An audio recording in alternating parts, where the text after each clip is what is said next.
Welcome back to NewsWire here on SportsGrid. We're going to bring in Keith Stewart. He's getting ready for the BMW Championship. But before we do that, very big win, of course, on the tour, Keith, for Justin Rose, who ends up taking the St. Jude Championship. I know you want to weigh in on that, and we definitely have to weigh in, unfortunately, on Tommy Fleetwood as well. But before we do all that, Keith, I want you to take a listen, I'm sure you saw this already, to a very thoughtful response on Rose after his win.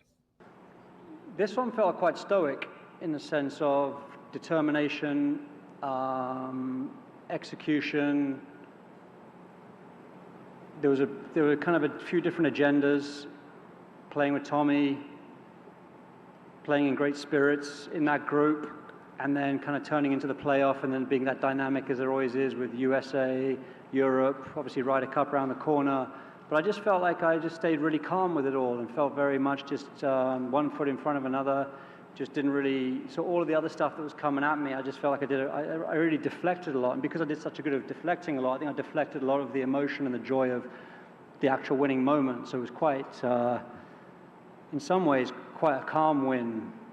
Even though I think when I look back at it, it was pretty it was fireworks. There were some great shots and birdies and putts and a lot to look back on. And I'm going to enjoy watching this one back, if I'm honest. But in the moment, I was pretty flatline. All right, let's bring in Keith here. And Keith, he did allude to one part of a conversation, which leads us to our next, as he did make mention of poor Tommy Fleetwood in that conversation. And I definitely think that, look, Rose is going to want a championship. Rose was undone in one of the majors earlier this year, so, he gets it. But he did make mention of Tommy Fleetwood, who I think we all thought going into the day had an excellent chance of winning this one, but it just keeps eluding it. It's interesting, Craig. A lot of times people always look to the performance as a gauge of whether or not a guy is tight or whether or not a guy is nervous.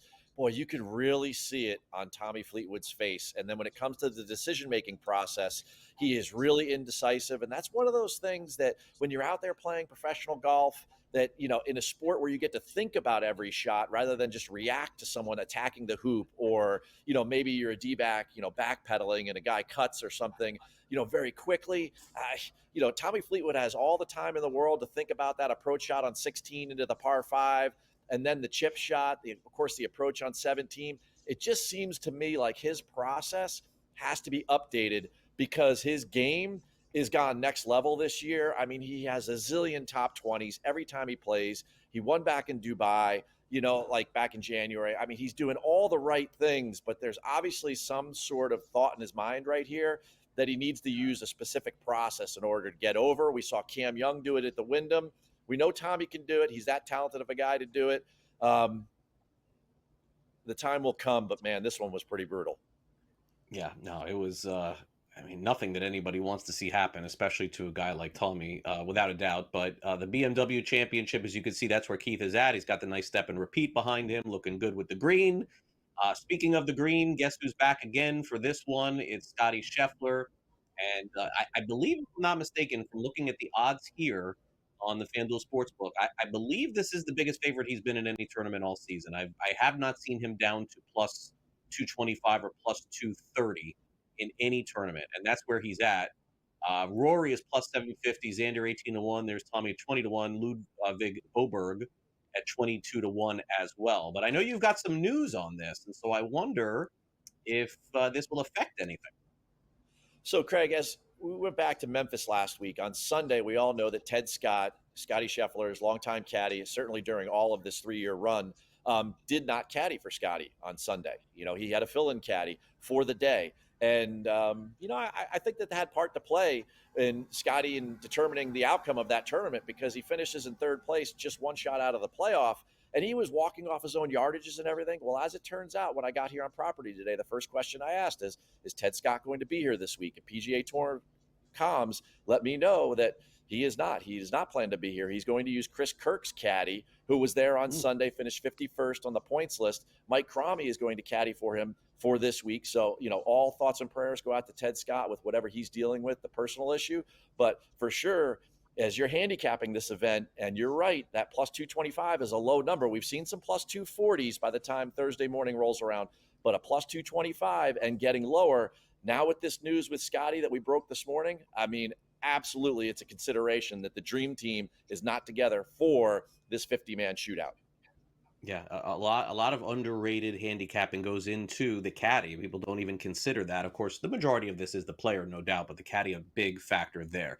All right, so let's take a look at the latest FedEx Cup standings and how things were affected this past week. J.Spaun definitely with something to say about that, but Scotty Scheffler is still plus 225 to take care of the FedEx Cup Championship. Rory McIlroy is 6-1. Spawn moves up to 30-1 after his great day, and Justin Thomas 18-1 as well. That's our focus, Keith, as we head into the weekend.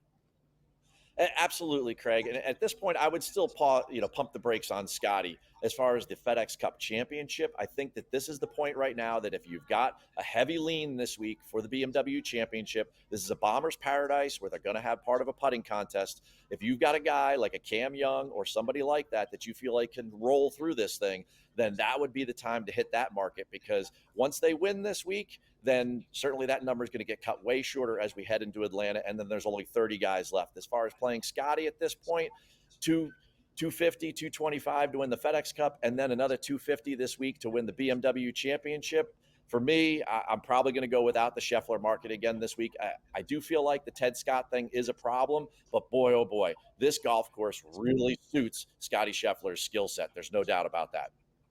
Yeah, let's end with this, Keith. J.Spaun's been a big surprise on the tour this season, of course, with the great finish at the U.S. Open, and then, of course, over the weekend. I mean, he's getting hot at the right time. Oh, there's no doubt about that. And one of the very unique things about the FedEx Cup playoffs since they started back in '07 is that in the 18 editions, we've had 8 multiple winners. So don't be surprised if the guys that were hot last week get them in there for a top 10, top 5, because I think J.Spaun and Justin Rose, they're all feeling good. I would hit those guys again in the placement market. If you feel really good about them coming back, it could be the 9th time we have a double winner. All right, great stuff, Keith. Enjoy your week at the BMW Championship. We'll check in next week. Thanks again.